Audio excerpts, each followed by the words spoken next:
Le 31 octobre de l'année dernière, c'est-à-dire pour Halloween, j'ai sorti une vidéo que vous avez probablement vue si vous suivez ma chaîne ou même pas forcément, étant donné qu'elle a très bien marché, sur les backrooms. Les backrooms, c'est un mème, un univers d'horreur qui a extrêmement bien marché sur les réseaux. Je vous invite énormément à regarder la première vidéo que j'ai faite sur le sujet pour comprendre ce que sont les backrooms. Néanmoins, si vous n'avez pas envie de regarder une vidéo longue pour avoir juste une explication de ce que sont les backrooms, je ferai un peu plus tard dans la vidéo une petite explication des bases de cet univers. Cette vidéo, je l'ai sortie le 31 octobre de l'année dernière et je pensais à l'époque que les backrooms étaient un peu en train de s'essouffler, que le sujet était en train de devenir un peu moins connu et que tout simplement la vague des backrooms était passée.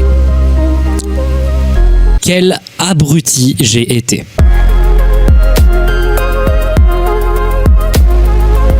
En réalité, les backrooms, depuis janvier 2022, elles ont subi une renaissance incroyable à l'aide de plusieurs facteurs, dont notamment une chaîne YouTube qui a posté en janvier une série de vidéos qui est devenue aujourd'hui une des séries d'horreur les plus virales qui ait jamais existé sur la plateforme YouTube.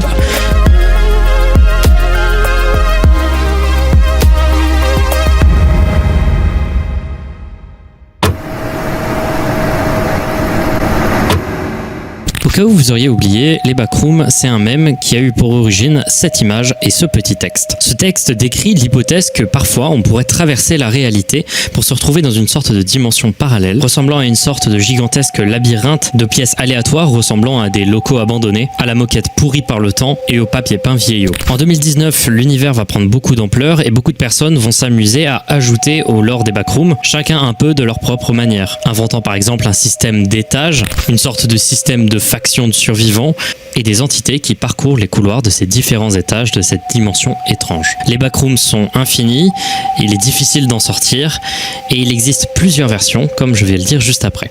Vous avez les bases, maintenant on peut continuer.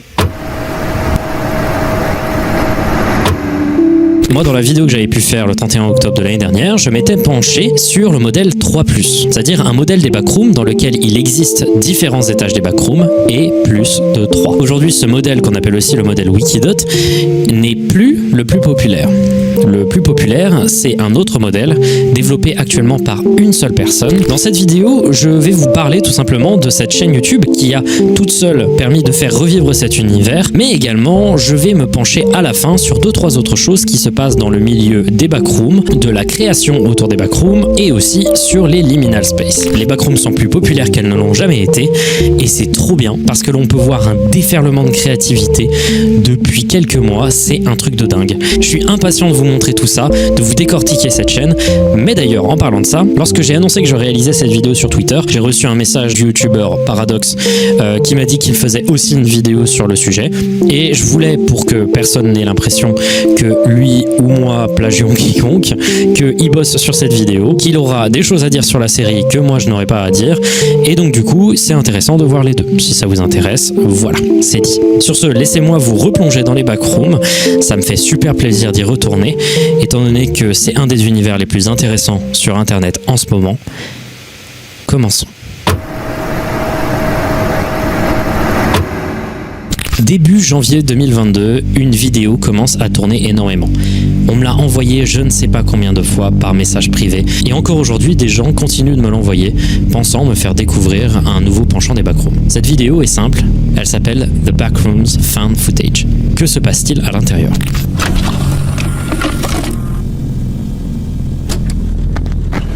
La vidéo commence avec des jeunes hommes tournant un film étudiant en 1996, plus précisément le 23 septembre. La production est évidemment amateur, et alors que le caméraman se recule pour avoir une meilleure vision de la scène, il trébuche et semble traverser la réalité pour tomber dans les backrooms. Hello? Hello?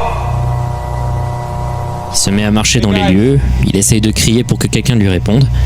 Personne ne répond. La vidéo continue et le montre en train de progresser dans l'infini du labyrinthe des backrooms. Il se sent observé, il est très nerveux, l'endroit est étrange, incohérent, avec plusieurs particularités architecturales qui ne font que très peu sens. notamment quand on le voit regarder à travers cet interstice duquel on peut voir se prolonger un gigantesque couloir, ou encore lorsqu'il trouve cette échelle, seul, sans la moindre raison, qu'il grimpe pour franchir un tunnel avant de se retrouver encore une fois sur plus de couloirs. À ce moment-là, l'ambiance s'alourdit alors qu'il se rend compte qu'il est tout seul. Il finit enfin par trouver un semblant d'itinéraire quand il remarque ces flèches sur les murs.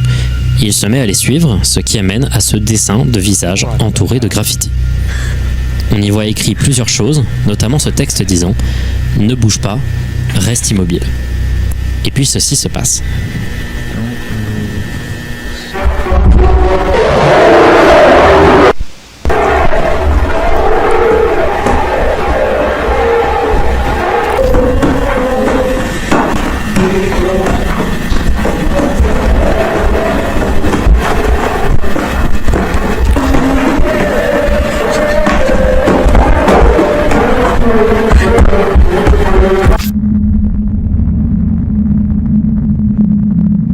Il court et trouve ce trou dans le sol et saute à l'intérieur. Il se retrouve ensuite dans ce lieu.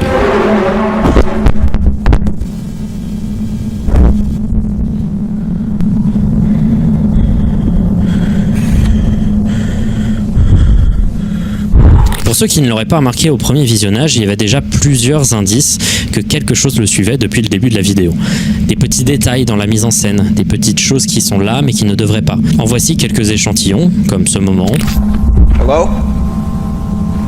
Is someone there?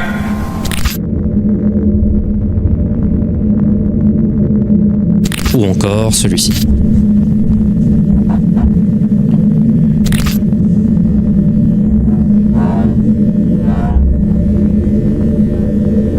Revenons à la fin de la course de ce jeune homme. Ce lieu est une référence à cette image. Elle est très connue si vous connaissez le liminal space. Encore une fois, vraiment, si vous n'avez pas vu la vidéo que j'ai faite sur les backrooms avant, je vous conseille de la regarder. Il y a beaucoup de termes et de choses qui vont être beaucoup plus claires à expliquer après. Et la suite de la vidéo va montrer d'autres endroits très célèbres reconnus comme des liminal space. Et à chaque fois, c'est brillant et déroutant.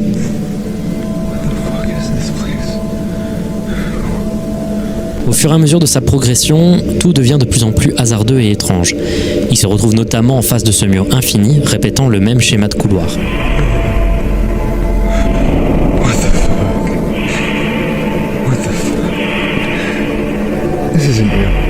Il finit enfin par trouver une porte menant à un escalier qui le ramène à nouveau dans l'étage principal.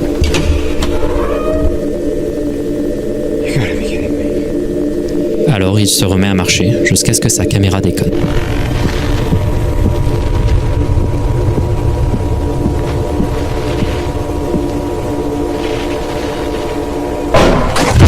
Il essaye de se cacher à nouveau de l'entité que l'on avait vue précédemment en ne faisant aucun bruit. Mais...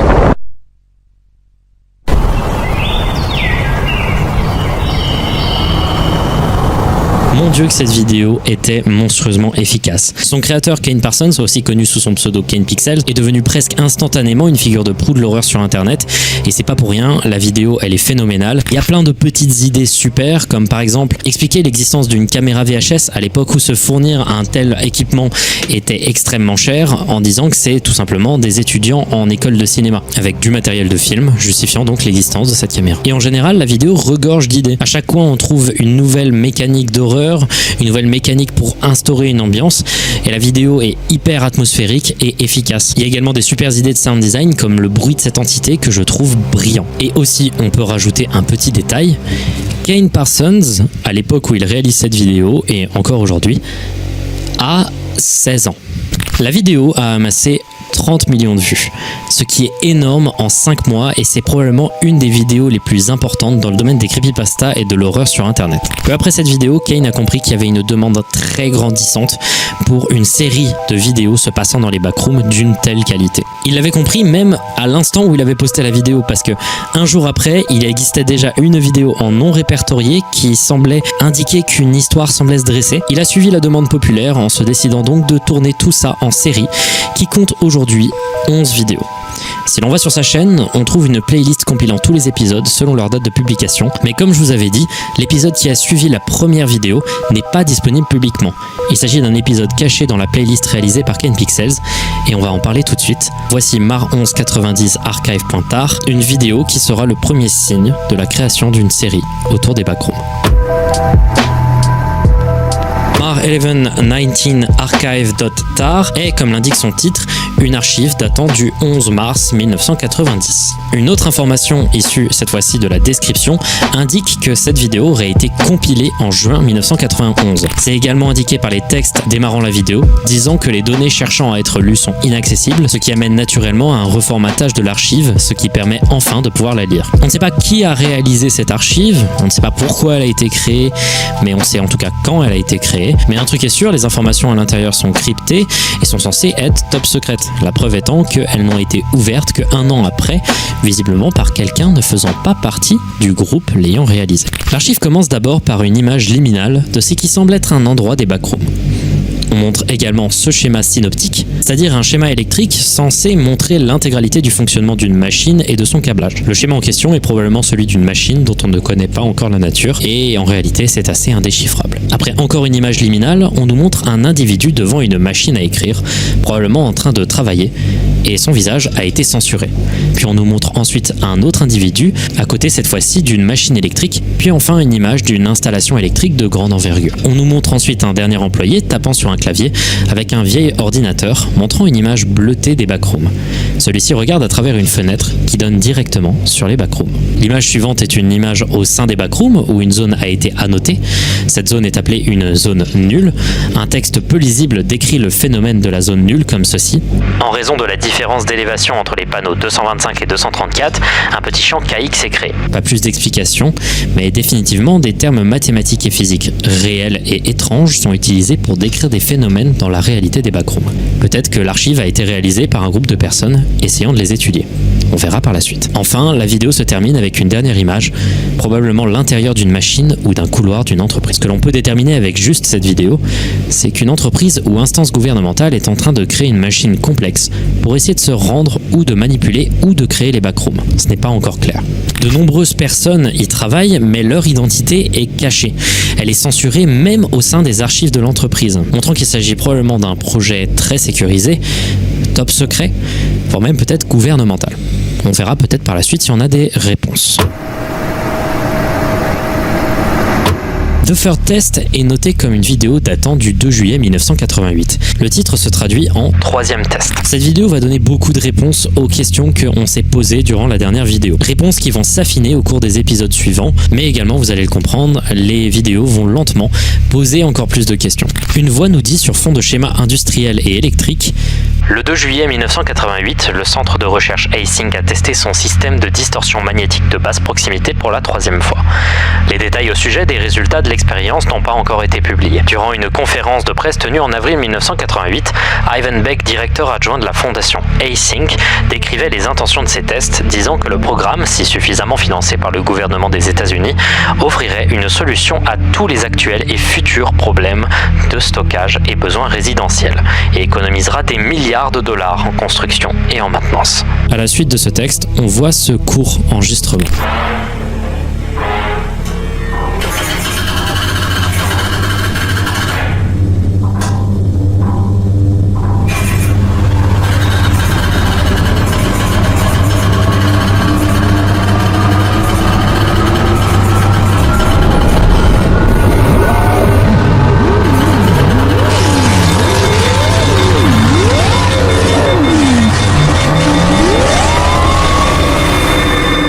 L'expérience n'est pas encore concluante. On a néanmoins beaucoup plus d'explications. Qui avait réalisé l'archive qu'on avait vu dans le précédent épisode, et également quelles étaient les intentions derrière le fait de découvrir ou de créer les backrooms n'est pas encore très clair. On voit néanmoins que la fondation et centre de recherche du nom de Async, responsable du projet, réalise des tests qui ne sont pas encore concluants. Ils y travaillent et ils semblent approcher d'une machine pour se rendre dans les backrooms, mais ce n'est pas encore efficace. Voyons ce que peut nous apprendre la vidéo suivante dans la chronologie. La vidéo First Contact est datée du 17 octobre 1989, soit plus d'1 an après le troisième test. La vidéo commence avec un avertissement du FBI disant que la loi prévoit de sévères punitions civiles et criminelles à toute reproduction, distribution ou exposition non autorisée de la cassette vidéo suivante. C'est une manière très habile et très subtile d'expliquer que le groupe Async a réussi à avoir le financement dont il parlait de la part du gouvernement des États-Unis. Mais du coup, le centre de recherche est devenu par conséquent top secret et les expériences ne doivent absolument pas être partagées au public. La vidéo commence avec un logo Async, puis le titre Test 6, suivi d'une série de 7 astérisques. Une vidéo montre d'abord cette série de grosses machines tournantes, puis un texte montrant des modifications apportées à la machine, sur lequel je ne vais pas vraiment me pencher. Ça a l'air d'être du jargon scientifique dont je ne sais même pas s'il y a un sens à comprendre. Néanmoins, on voit cette mention qui nous dit qu'un truc aurait été introduit dans un autre truc. Les deux trucs sont censurés. Avant de passer aux infos suivantes, une image apparaît. Une image qui a été inversée, qui dit ceci. DNCH/DY égale 8000, erreur, erreur, erreur. DNCH/DY, ça a l'air d'être une vraie information scientifique. Et là, je vais me fier uniquement à des trucs que j'ai vus dans les commentaires YouTube parce que ça parle d'accélérateur de particules et Dieu sait que parfois, t'as pas beaucoup d'informations, même sur Internet. En gros, le concept, ce serait d'expliquer que si tu fais une collision de deux particules dans un accélérateur de particules, tu vas créer plusieurs autres particules et le nombre de particules en question qui est créé, ça s'appelle la multiplicité. Et le symbole de la multiplicité, ça serait DNCH/DY. Encore une fois, j'en sais rien, c'est un truc que j'ai vu dans les commentaires de la vidéo, et j'ai essayé de sourcer le truc, mais tu tombes que sur des articles que je ne comprends pas. Vraiment juste, je ne les comprends pas. L'idée, ce serait de dire que la valeur du DNCH/DY est tellement élevée que ça causerait un problème au niveau physique, et que ça créerait une sorte de trou de verre vers une autre dimension. Et c'est la seule explication que j'ai trouvée qui semblait faire sens. Cette image est ensuite montrée, puis une vidéo. La machine s'active, les moteurs s'actionnent.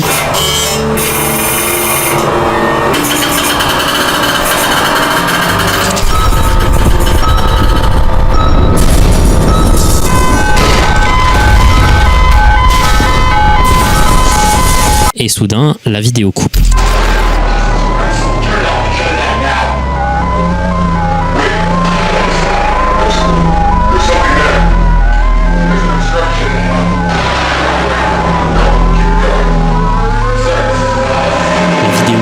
Et soudain, on se retrouve devant une machine détruite qui mène au backroom.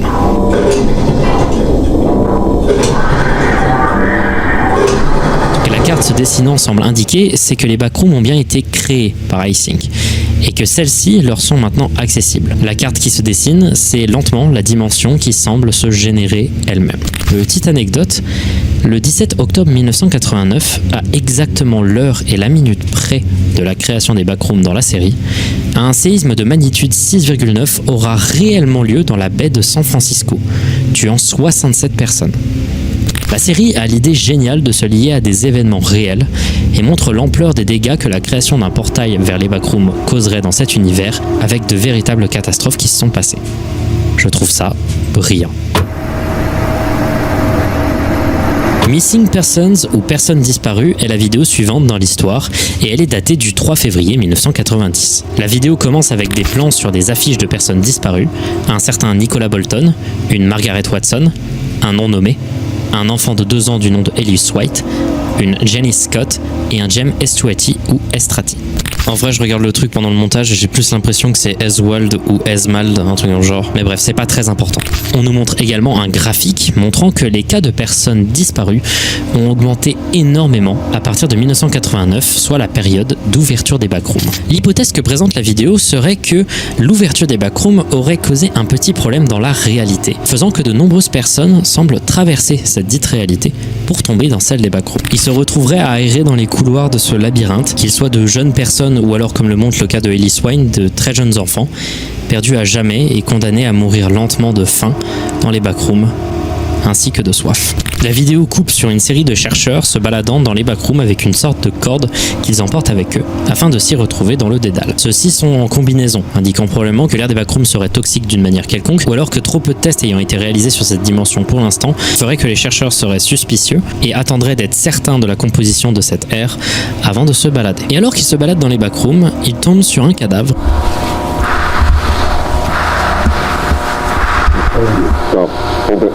Cadavre qui ressemble énormément à la fiche de Nicolas Bolton.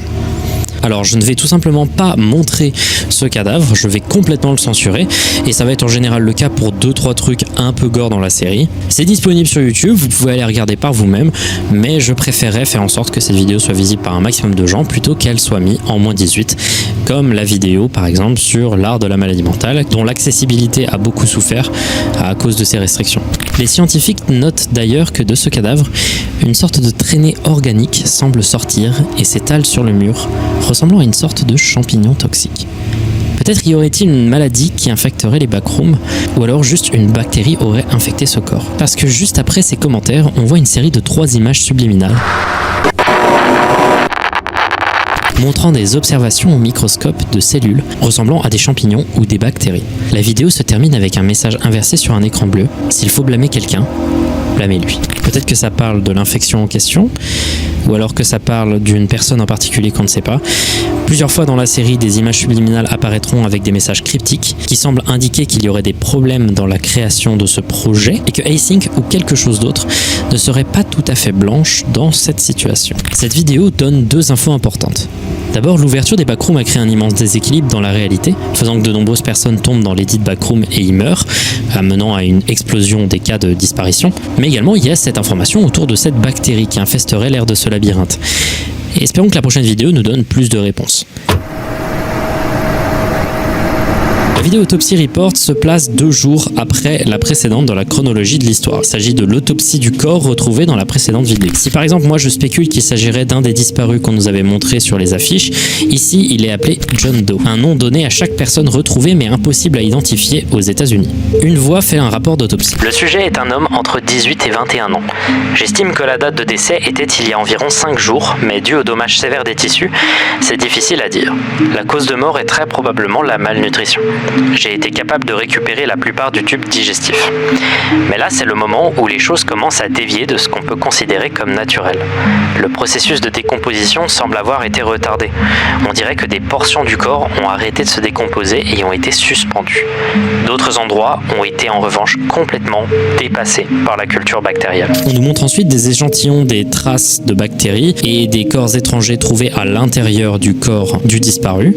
Et le docteur explique ensuite qu'il pensait d'abord qu'il s'agissait d'amas de Pseudomonas fluorescens, une bactérie, mais il explique qu'il s'agit en réalité de Bacillus subtilus, une bactérie très simple, trouvée notamment dans les sols, et qui est complètement bénigne. Il note d'ailleurs que c'est censé être bénin, et il ne comprend donc pas l'ampleur de la propagation, ni sa dangerosité. Durant l'intégralité du rapport d'autopsie, la voix du médecin semble de plus en plus être inquiète. Le tout se termine par cette phrase. Mr. Beck, may I ask where this subject came from? Elle semble indiquer que le scientifique qui a fait l'autopsie n'est pas conscient de l'existence des backrooms. La vidéo se termine ensuite par ceci.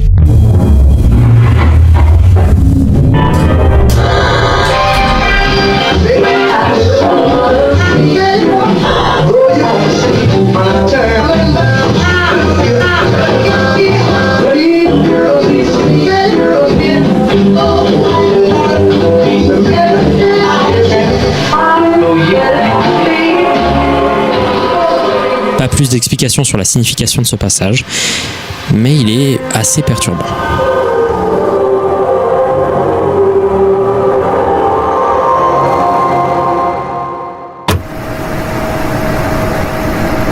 La vidéo suivante est une vidéo d'information sur le sujet des backrooms réalisée encore une fois par Async. Elle date du 29 février 1990. Cette vidéo de présentation est destinée à usage interne, c'est-à-dire qu'elle est destinée aux employés rejoignant l'équipe de recherche et développement du projet KV31, dont la nature va être expliquée juste après. En effet, la vidéo donne des infos protocolaires vis-à-vis du projet et également les plans pour le futur de celui-ci, ainsi que 2-3 petits conseils d'intégration aux membres rejoignant l'équipe.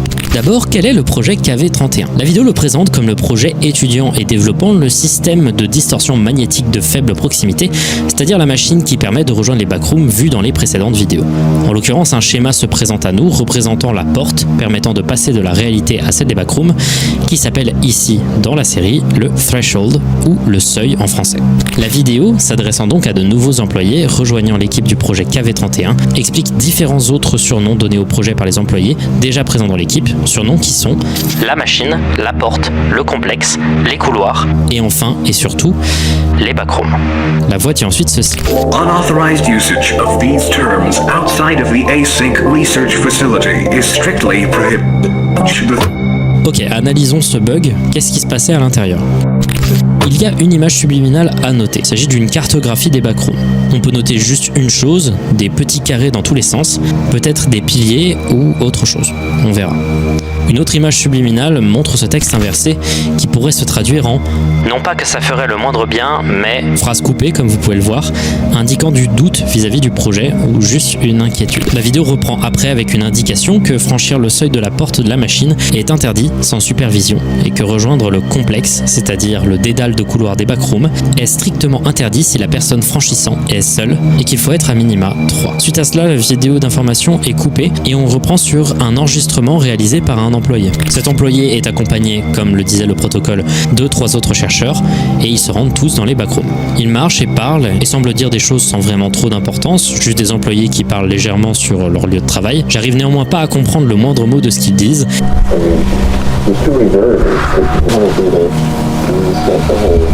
Je pense que c'est assez volontaire. À un moment, un des employés entend un bruit et se sépare du groupe.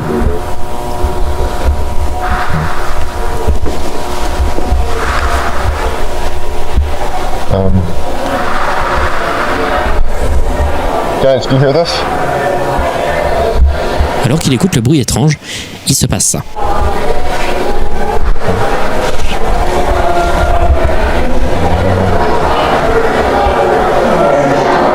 Hey guys, do you hear this? Hey! Guys. Guys. Jeff. Les autres ont complètement disparu.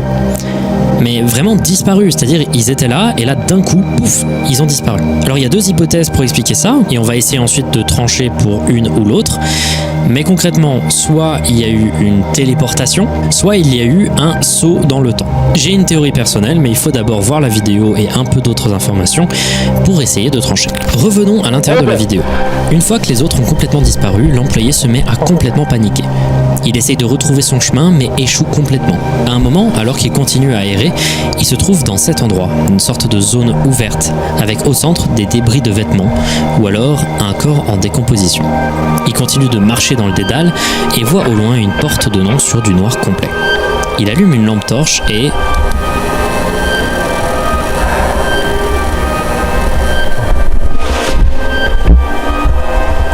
cette zone est couverte d'un papier peint vieillot, décrépit. Elle est également plongée dans le noir, la rendant profondément angoissante. Il y a des outils un peu partout d'ailleurs. On peut voir un marteau, puis ensuite une brouette, mais alors qu'il oriente sa caméra dans un autre sens, on peut voir ceci.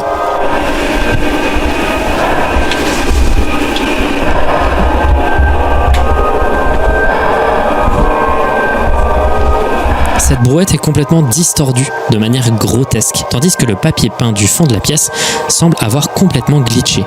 Je ne saurais expliquer pourquoi, mais ce passage est un de ceux qui m'a mis le plus mal à l'aise dans la série. Voilà, l'idée d'une réalité glitchant et d'objets complètement étirés dans tous les sens de manière grotesque, moi, ça me touche beaucoup comme esthétique d'horreur. Ce que ce passage semble nous indiquer, c'est que la réalité des backrooms est faillible, et elle crée de perturbantes anomalies, particulièrement au fur et à mesure que l'on s'éloigne du seuil de la porte. Au fond de la pièce d'ailleurs se trouve une maison américaine classique. L'employé perdu la fixe, et soudain...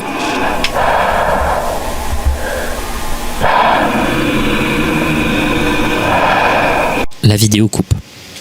Pas plus d'explications. Il continue de se balader dans le dédale et semble perdre espoir au fur et à mesure. Il finit au bout d'un moment par tomber sur une porte industrielle marquée d'un symbole de sortie de secours. Il faut une carte magnétique pour y rentrer, carte qu'il possède. Il rentre à l'intérieur du lieu où sont situés des serveurs et des machines diverses, quand soudain...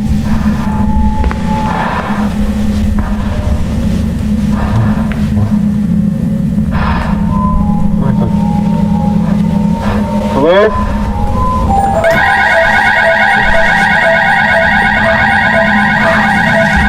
Hey!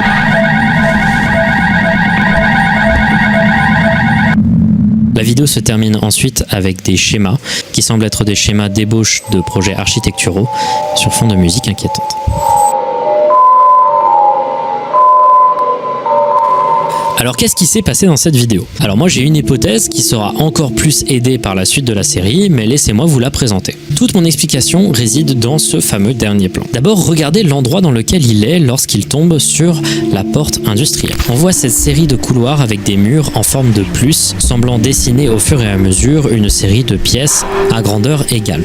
Maintenant, laissez-moi vous montrer un autre extrait qui semble ne rien avoir à faire avec l'explication que j'essaye de réaliser actuellement.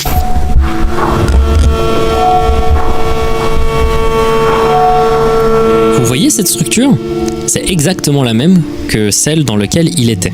Mais lorsque les gens sortent du seuil de la porte, même au sein même de la vidéo en question, il n'y a pas cette structure. Cette structure qui se situe exactement à l'endroit où il est censé être. Néanmoins, lorsque l'employé s'approche de cette structure, il utilise sa carte magnétique qui fonctionne.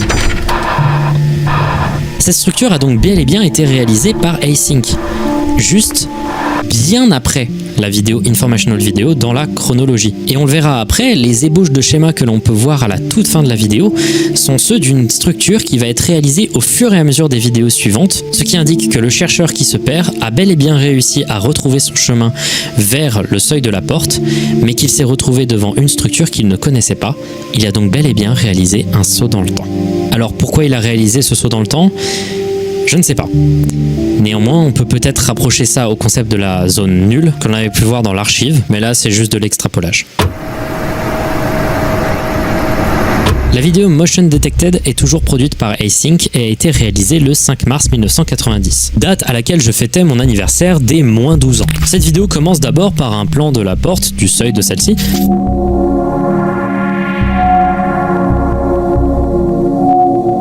puis un plan d'employés construisant quelque chose dans les backrooms. Vous l'avez compris, une structure qui se réalise tout autour du seuil de la porte, c'est bel et bien la structure que l'on verra après dans la chronologie de l'histoire, qui a été vue par l'employé qui s'était perdu dans les backrooms. Mon hypothèse est en train de s'étayer à mort. On voit également, au-delà des échafaudages et plein d'autres matériaux, des caméras. Un texte nous explique. Cette caméras vidéo sont positionnées de manière optimale le long de la division latérale A. Chaque caméra a été modifiée pour envoyer une alerte et commencer à enregistrer quand du mouvement ou du bruit substantiel est détecté. S'ensuit une série de schémas expliquant la disposition des caméras situées toutes à proximité du seuil de la porte. Quand on parle de division latérale A, division D, comme vous allez pouvoir le voir ensuite dans la vidéo, en réalité il semblerait que ce soit des découpages très simples de l'espace des backrooms en face du seuil de la porte pour mieux pouvoir identifier par la suite les enregistrements réalisés par des caméras. Chaque caméra semblerait donc être dirigée vers une division en particulier. Je sais pas, c'est pas expliqué, mais je pense que c'est assez implicite. La suite de la vidéo nous présente une compilation de chaque moment où du mouvement a été détecté durant la nuit du 5 mars, soit la date de création de la vidéo. D'abord à 19h39 et 43 secondes, 3 employés marchent dans la division D, et ensuite à 20h26 et 43 secondes, les mêmes employés reviennent. À 21h02 et 12 secondes, un superviseur passe près de la caméra numéro 6, puis à 21h14 et 4 secondes, un son est entendu. Il s'agit de la fermeture du seuil de la porte. C'est-à-dire que à partir de maintenant, chaque enregistrement sonore et chaque mouvement détecté sera une anomalie. Quelque chose qui ne devait pas être présent. À 1h du matin, 6 minutes et 44 secondes, un son est détecté. Ce son est décrit par Async de manière sobre, 3 lettres, TBD, signifiant To Be Determined, soit à déterminer. À 2h13 minutes et 35 secondes, un microphone se met à bugger et se met à clipper.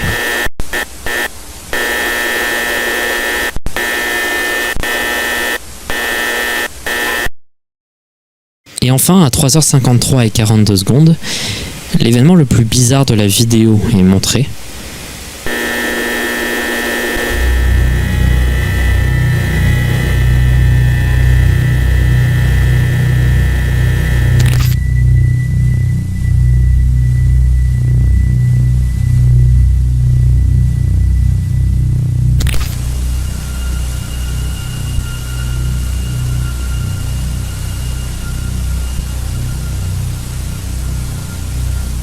Aucune explication ou description n'est donnée par les chercheurs. On dirait que quelqu'un traverse les murs de manière littérale et flotte à travers les murs du complexe. Il semblerait que les backrooms aient une vie en dehors même des expérimentations réalisées par les chercheurs. Leur nature est donc inexplicable. Cette dimension, depuis quelques vidéos, semble se présenter comme quelque chose de beaucoup plus dangereux que l'objectif de base, assez naïf et simple, de l'entreprise. La vidéo suivante est une étrange inclusion dans la timeline. Il s'agit d'une vidéo du nom de Prototype. C'est la vidéo la plus vieille de la timeline, elle date du 10 mai 1982 et elle aurait été réalisée par le laboratoire national de Oak Ridge avec la supervision d'un certain Philip R. Heyman, montrant un prototype étrange de la machine du projet KV-31.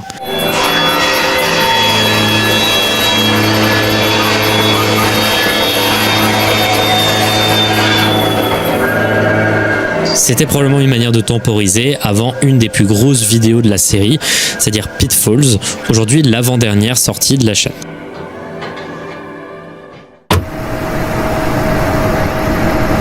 Pitfalls, titre qui peut se traduire par piège ou embûche, est une vidéo datant du 6 mai 1990. Elle serait encore une fois réalisée par Async et la vidéo aurait été documentée par un certain Marvin Lee.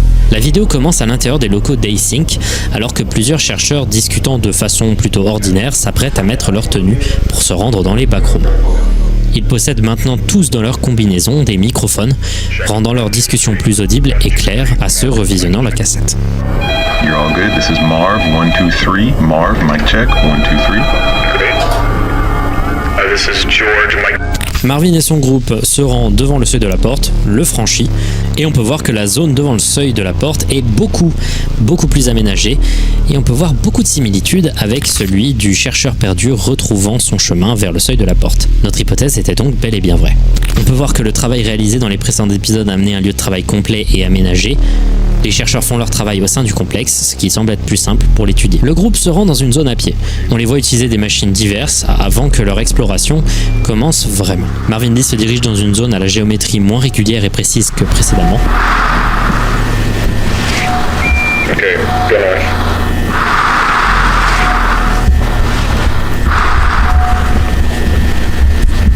Puis ses collègues le rejoignent pour, encore une fois, progresser. Leur exploration va amener à ce moment très notable où ils trouveront cette série de trous dans le sol, couverts de la même moquette que tout le reste, qui va énormément perplexer les chercheurs. Une porte se situe au fond de la salle. Ils hésitent mais se décident finalement à contourner les trous pour se rendre vers la porte. Un chercheur y arrive et sa réaction est intéressante. Oh my god. What do you see? Everything okay? Marvin, get the camera over here. Across? Fine, just hurry. Okay. Marvin essaye de s'y rendre, mais ceci flash.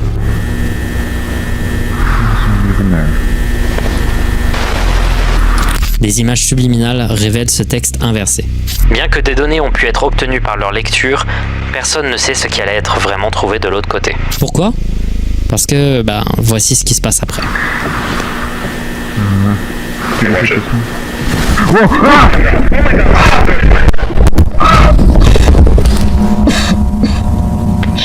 Marvin tombe et se retrouve dans ce nouvel endroit, légèrement différent du reste du complexe, avec un papier peint légèrement différent. Alors qu'il attend de l'aide de la part de ses collègues allant chercher du renfort pour essayer de glisser une corde dans le trou duquel il est tombé, il entend ce cri. What was that? What was what? I don't know. Néanmoins, les autres membres de son groupe ne l'entendent pas. I didn't hear anything up here. Sounded like. I think there's somebody down here. Il essaye de s'approcher du son, décidé à essayer d'aider la personne qu'il a entendu crier, et l'architecture est de plus en plus distordue. Il se rend dans cet endroit, toutes sortes des lumières rougeâtres, il regarde à travers le trou et voit des lampadaires ainsi qu'un voisinage.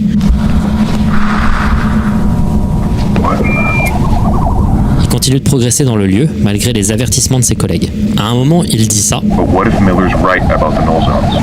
On revoit donc la mention de la zone nulle, faisant référence à cette image de la vidéo non répertoriée de l'archive. Pas plus d'explications à propos de ça. Et alors qu'il progresse dans le voisinage, il entend à nouveau le cri de la personne. Il continue de se rapprocher de la voix de la personne pour essayer de l'aider. Il entre dans une maison et se trouve dans une architecture étrange avec des panneaux au texte inversé. Is odd.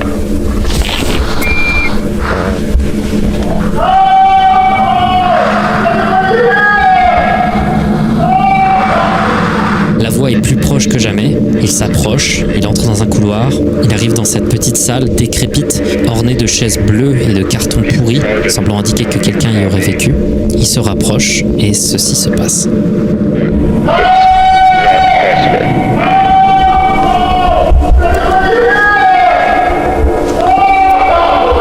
Hey!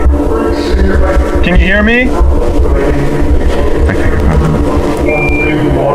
Sorry, can you repeat that? Marvin, That's not a person. what is it? That is not a fucking person! What? Marvin, talk to me. What do you see?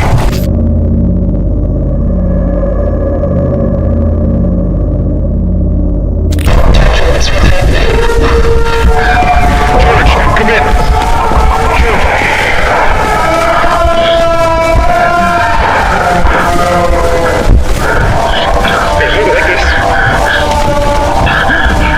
Il finit enfin par recevoir de l'aide. Marvin s'en sortira sain et sauf. Mais néanmoins, quelque chose de grave vient d'être enregistré et vient de se passer.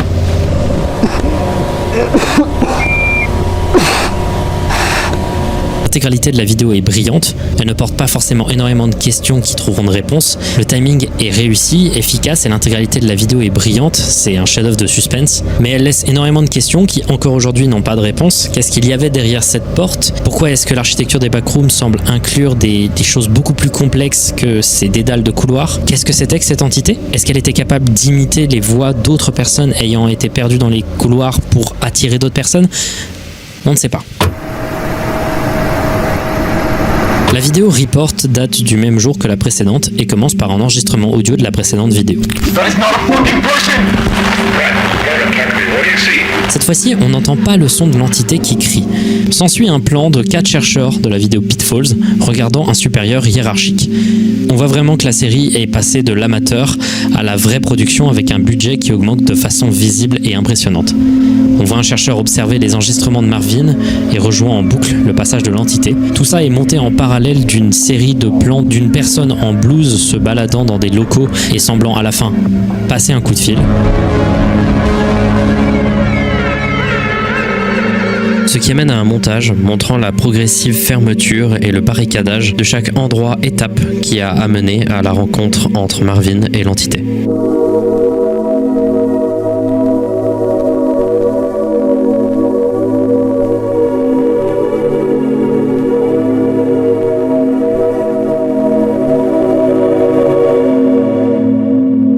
Et là, vous remarquez peut-être que j'ai changé de micro, parce que pendant le montage de la vidéo, KanePixels a publié une nouvelle vidéo qui a changé l'intégralité de ma conclusion. Il y a quelques éléments qui restent et que je vais garder pour la suite. Mais à la base, quand j'ai vu ça, je pensais que la série allait prendre un autre penchant, car j'ai cru que ce petit montage à la fin de la vidéo signifiait que Async avait arrêté le projet.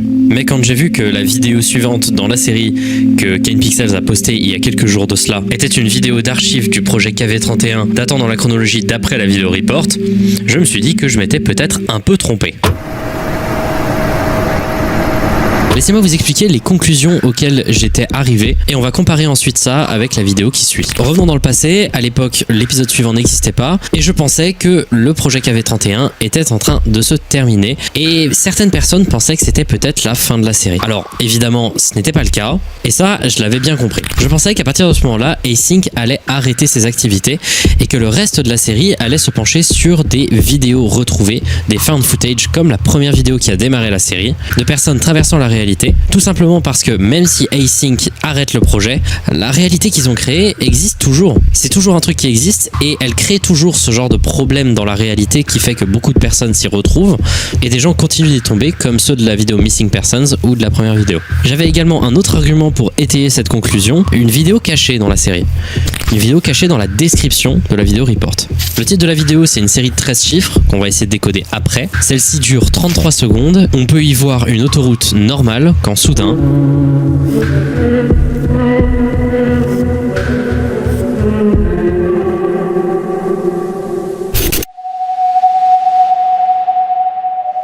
détailler un peu plus pourquoi je disais que j'avais l'impression que ça allait se pencher sur des gens qui se retrouvaient dans cette réalité et qui ne savaient pas comment s'en sortir. Mais encore une fois, j'ai été surpris en voyant la nouvelle vidéo. Le titre de la vidéo, c'est une série de 13 chiffres et pas n'importe quelle suite.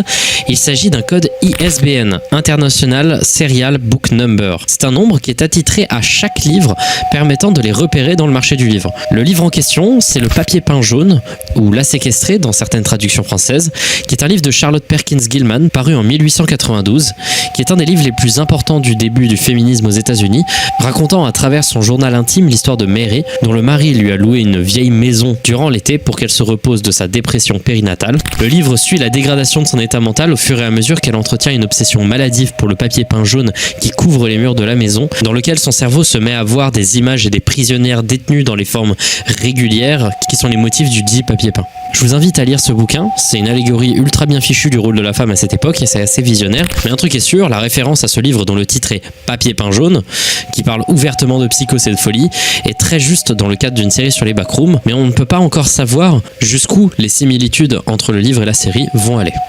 Maintenant qu'on a regardé ça, regardons la nouvelle vidéo qui est sortie il y a quelques jours à l'heure où j'enregistre cette voix. La vidéo présentation date du 8 mai 1990, soit dans la chronologie 2 jours après Pitfalls, et commence avec un avertissement du FBI suivi d'un plan d'une salle de réunion au sein du centre de recherche d'Async. Une présentation est projetée sur un écran blanc à propos du futur développement du projet A-Space, qui sera décrit plus tard dans la vidéo comme un projet d'aménagement des backrooms au bénéfice des particuliers et des professionnels. Une voix commence à expliquer le classique discours corporate avant la présentation d'une invention révolutionnaire. Le monde évolue, mais les évolutions du monde amènent des difficultés, notamment la surpopulation, la pollution et la réduction de l'espace vital. Async présente le système de distorsion magnétique de basse proximité comme une solution à tous les futurs problèmes de ce type. Cette vidéo va donc enfin expliquer comment Async veut utiliser le projet KV31, ce qui ne peut être que intéressant. S'ensuit ceci. What is the low proximity magnetic distortion system? Using 32... Il y a bien ce texte qui est affiché, mais tout est censuré et rien ne peut vraiment être déterminé du texte restant. Donc, continuons. La vidéo reprend après la coupure. On montre comment les backrooms pourraient être utilisés pour le stockage, le travail, le transport. On mentionne également la création d'autres portes et d'autres seuils pour des compagnies en désirant. Ensuite, ce court extrait d'une caméra de surveillance est montré, qui n'a rien à voir avec le reste. Je n'arrive à déterminer aucune des 3 personnes franchissant le couloir et je pense que c'est pas important. La vidéo reprend ensuite de façon silencieuse. On voit d'abord un schéma montrant les différences de coûts de propriété entre le A-Space et le stockage traditionnel. Évidemment, l'A-Space est beaucoup plus avantageux. Et ensuite, on nous montre une comparaison, cette fois-ci en volume de stockage. Et là, la différence est monstrueuse. L'A-Space est monstrueusement grand et également, petit détail, il ne cesse jamais de grandir. L'A-Space est probablement en perpétuelle expansion. Il est infini. Un nouveau plan de caméra de surveillance est joué par la suite pour encore revenir sur la présentation, avec un schéma montrant des potentiels aménagements industriels, de stockage, de bureaux et commerciaux au sein des backrooms. On voit également des espaces résidentiels avec des transports en commun. La vidéo coupe ensuite à nouveau sur ce plan et toujours pas la moindre explication. De retour sur la présentation, on nous montre plusieurs concepts d'aménagement résidentiel de l'espace des backrooms, montrant des endroits chaleureux, spacieux et légèrement étranges de par leur côté très vide et solitaire. C'était quoi ça ? Ok, encore une fois, il y a des images subliminales. D'abord, il y a celle-ci, qui n'est pas très intéressante, et ensuite celle-ci. Resserrons le texte, et inversons-le, et on ne voit qu'un bout de texte. On peut lire pour sûr To deceive the. Et c'est à peu près tout. Le mot suivant semble être fédéral, parce qu'il n'y a pas tant de mots qui commencent par F-E-D-E dans la langue anglaise, et c'est tout ce qu'on peut déterminer. Il semblerait que ce soit le milieu d'une phrase qui dit Pour tromper le... truc fédéral. Ouais, c'est pas clair, et je pense qu'on peut pas vraiment déterminer beaucoup de choses de cette image. Peut-être qu'on saura plus tard ce que ces images subliminales signifient dans le futur. La vidéo reprend, mais pas sur le documentaire de présentation du projet, on nous montre en réalité ce que les coupures de caméras de surveillance semblaient teaser. On voit des plans de gens travaillant, des archives filmées par des gens non identifiés, appartenant visiblement au FBI, comme on peut le voir avec ce logo. On voit que l'espace autour du seuil de la porte est bien plus aménagé. Il y a désormais une maquette représentant la zone autour du seuil de la porte. Puis après le montage, on nous montre la fermeture du seuil.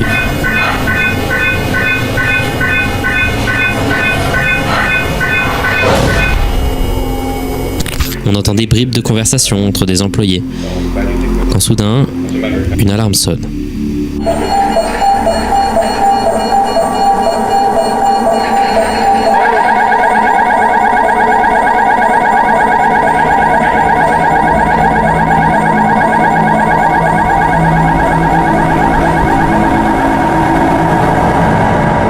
Il s'agit en fait d'une alerte donnée aux employés, alerte qu'on a déjà vue dans le passé. Hello?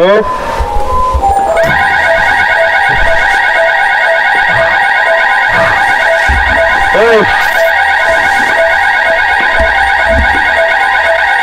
On peut voir en effet l'employé qui s'était perdu dans la vidéo informationnelle à l'entrée, validant définitivement la théorie qu'on avait réalisée auparavant. Le 8 mai 1990, date de cette vidéo, c'est également la date où cet homme est revenu au sein d'Async. Et peut-être que son retour va aider les scientifiques à mieux comprendre l'espace des backrooms ainsi que ses dangers. Définitivement, cet employé qui s'était perdu avait traversé dans le temps et le projet d'Async n'a vraiment pas été arrêté. Il avance très bien et il semble qu'ils font exprès d'éviter les dangers évidents que représente cet environnement ainsi que les dégâts qu'ils ont sur l'espace. Mais aussi visiblement sur le temps, et pas que dans les backrooms, également dans la réalité. Pourquoi je dis ça ? Eh bien regardons la description de la vidéo. Oui, il y a encore une vidéo cachée. Et cette vidéo n'est pas sur la chaîne de Kane Pixels, mais sur une chaîne du nom de Laura Harris. Il semblerait que cette Laura Harris ne soit pas importante pour la série, juste c'est le compte d'une personne aléatoire. La vidéo cachée est un extrait d'un épisode des Simpsons, sobrement intitulé Simpson. L'extrait vient d'un épisode du nom de Bart Gets Hit by a Car qui a bel et bien été diffusé, mais qui a été diffusé pour la première fois le 10 janvier 1991. Mais celui-ci est différent. Au milieu de l'extrait, des interférences vidéo apparaissent montrant une publicité hispanophone. Life. That's the downside. Now here's the good part. You can ching cash.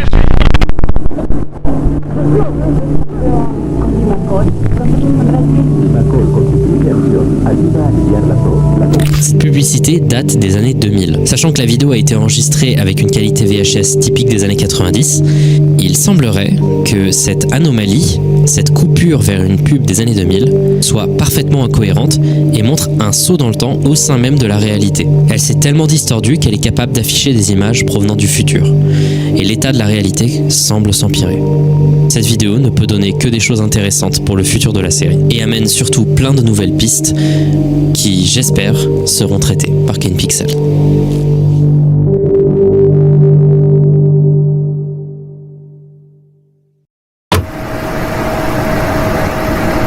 J'aimerais terminer par une sorte de conclusion générale. Cette série est trop bien.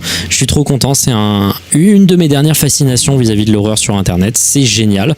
Et je vous invite vraiment à aller regarder les vidéos originales parce que je ne pourrais pas leur donner justice. Leur mise en scène, leur ambiance audio est super et franchement, c'est très lisible, même si on ne connaît pas très bien l'anglais.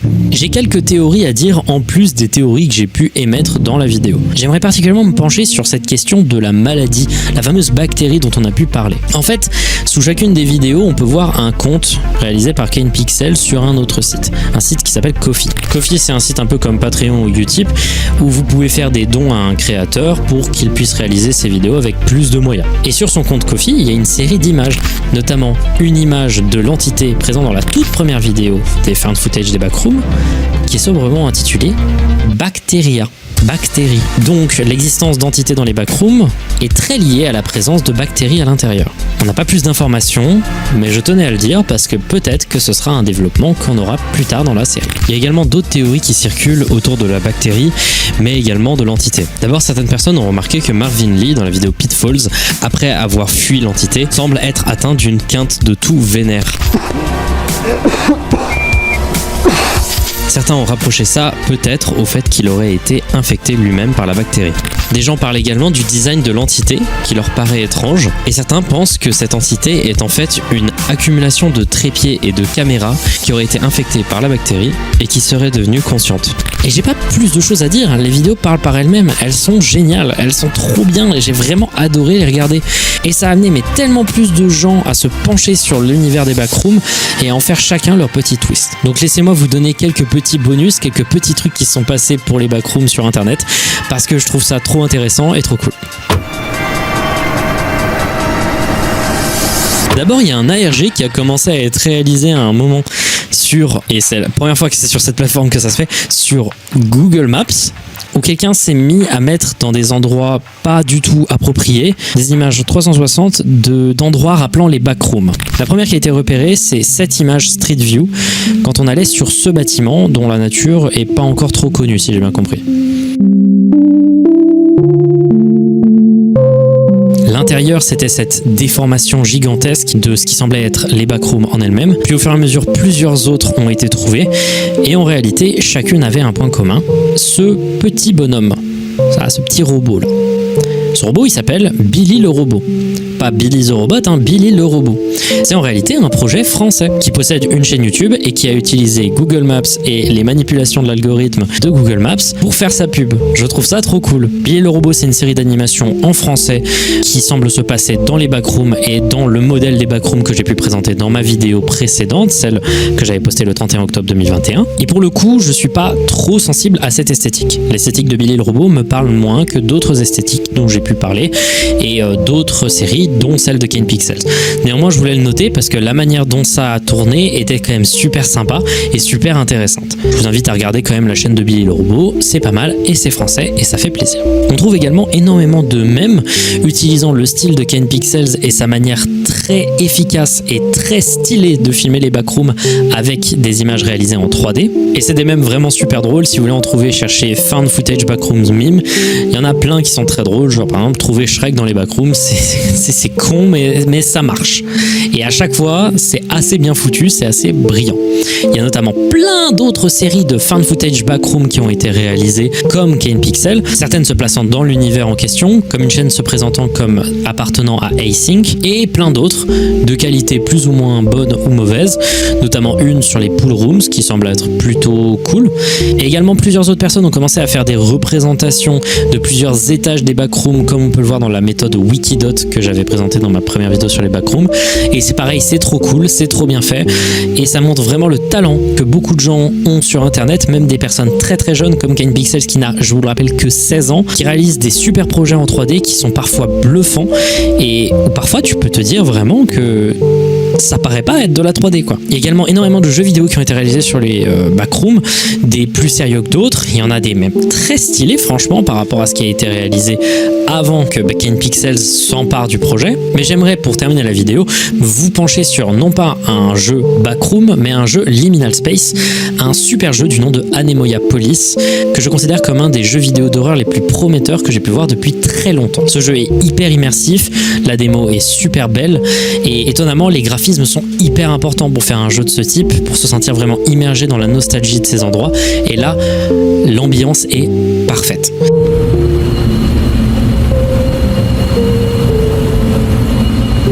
Je vous invite à y jouer et à suivre le projet, ça a l'air d'être super prometteur et j'espère qu'on aura enfin un jeu s'inspirant de l'esthétique des Liminal Space qui me touche énormément, digne de ce nom. Et en général, les créations autour des backrooms sont encore plus florissantes de jour en jour.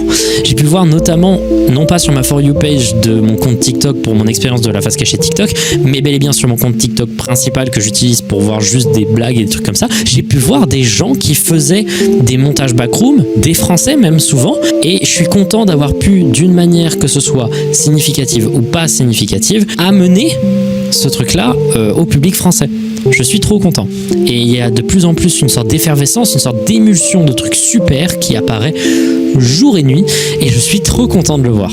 Vraiment, il y a plein de choses positives qui vont arriver dans l'horreur sur internet et que ce soit de petites ou de grandes contributions, vous pouvez en faire partie Juste, il vous suffit d'un peu de connaissances, soit en 3D, soit en petits endroits sympas dans le coin.